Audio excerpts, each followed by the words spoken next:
Niin, jos epäillään sitten alkoholista. Niin mä tiedän kyllä, mutta teillä on siellä teillä on hyvät eväät siellä, ja jos te vaikka otatte kiinnikin, niin mikä siellä on ollessa? Valtio maksaa. Mutta joka tapauksessa mä haluan nyt tietää ihan tasan tarkkaan virallisesti, että kumpaa kilpeä sä vaadit vaihdettavaksi. Saanko mä sen nyt sulta suosiolla joko postitse, vai pitääkö mun nyt tulla sitten oikeasti virka-aikana käymään siellä Espoossa? Niin, mikä siinä on nyt vaikeaa ymmärtää? Se on vaikeaa ymmärtää, että koska minä joudun poliisille kirjoittamaan juurta jaksain niin kuin selvästi kaikki asiat, jos mä haluan poliisin tekevän jotain, niin mä oletan, että poliisi myöskin toisinpäin toimii aivan samalla tavalla, että se ei anna tuollaisia ympäripyöreitä ohjeita. Niin kuin mä kerron, minkä takia kirjoitetaan sillä lailla. No eihän se, mua ei se kiinnosta pätkääkään se, että minkä takia te kirjoitatte. Mua kiinnostaa lähinnä se, että viranomaisen antamat ohjeet pitää olla yksiselitteisen selkeitä ja sellaisia, että ei ole väärinkäsityksen mahdollisuuksia, niin kuin varsin hyvin itse sinäkin tiedät. Joo, niin. Eikö se nyt mene näin puhelimitse sitten? Ja, niin kun ymmärrät, mä haluan kirjallisena. Mä haluan nimenomaan sen kirjallisena, koska jos jälkikäteen tulee jotain vääntöä jostain asiasta, niin sähän tiedät itsekin sen, että ei se onnistu suullinen sopimus. Poliisi ei useastikaan muista kertoneensa oikeudessa. Esimerkiksi tämä vasemmankaista juttu. Mä muuten suosittelen sua lukea internetistä sen sivuston. Kirjoita sinne vaikka... En mä lue internetiä, mä luen vaan lakia. Kirjoita poliisi ja vasenkaista.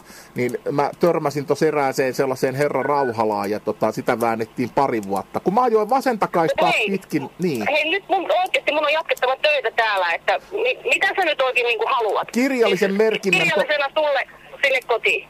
Kirjallisena merkintä siitä, että kysymys on nimenomaan jommasta kummasta kilvestä. Mä en halua tuollaista ympäripyöreitä määrästä. Minä kirjoitan tietenkin, että molemmat kilvet on oltava lukukelpoisia. En mä kirjoitan mitään sellaista, että sä voit vaihtaa se kilve. Ei, kyllähän sä kirjoitat totta kai, että mistä kilvestä. En kirjoita.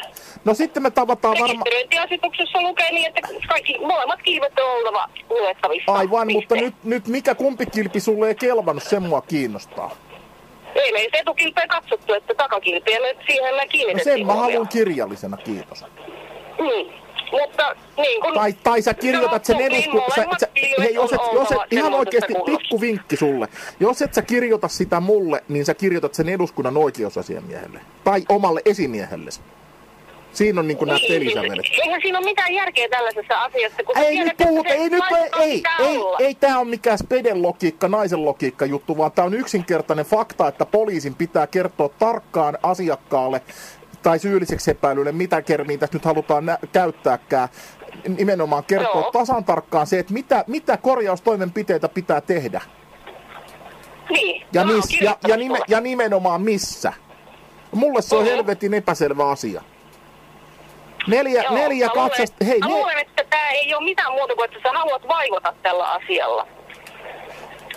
Mä luulen, että tää on sitä, että mä odotan, että viranomainen kertoo selkeästi, miten pitää toimia. Koska oikeasti teitäkin on niin moneen junaa, että mä en jaksa tien päälle lähteä vääntämään jostain helvetin merkinnästä. Niin. Jos auto on epäkuntoinen, niin se pitää korjata. Oli se sitten mikä tahansa se epäkuntoisuus. On sanottu, että kilvestä, niin sitten pitää kilpi korjata.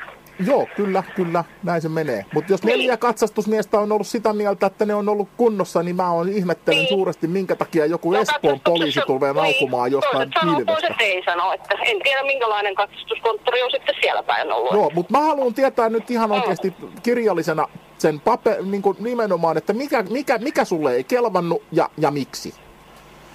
Joo. Sen mä haluan kirjallisena ja liitteeksi rekisteriotteeseen.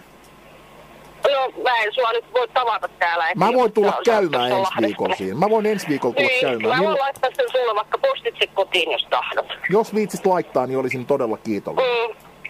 Joo. Kiitos sulle. Jos se nyt kovasti häiritsee tää. Se häiritsee oikeasti niin paljon, että poliisin pitää antaa mulle, viranomaisen pitää antaa asiakkaalle sellaisia tietoja, missä ei ole tulkinnan vaihtoehtoja. Niin. Ja sehän se just onkin, että tulkitsemista on se, että sä vaihdat sen etukilven sinne taakse, niin semmoista minä en hyväksy. Toihan kuulostaa ennakkosensuurilta, jota Suomessa ei vielä ole. Kohta on.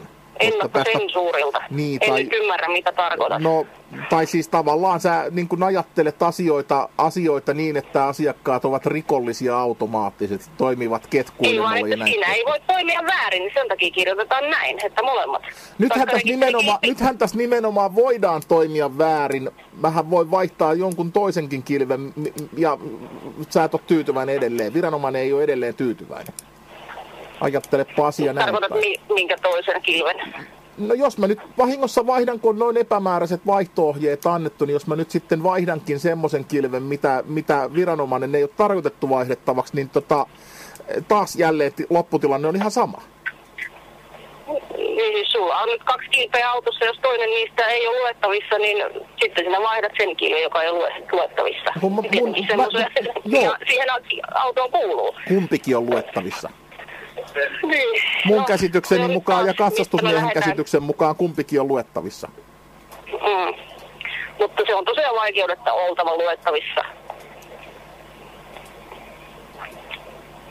Se on luettavissa täysin vaikeudetta mun nähdäkseni. Niin.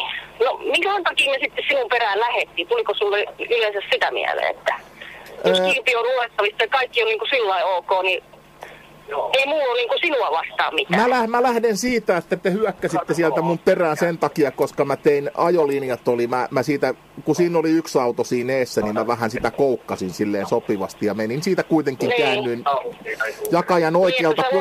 Miksi me ei sitten olisi puhuttu sellaisesta asiasta sitten ollenkaan siinä tilanteessa?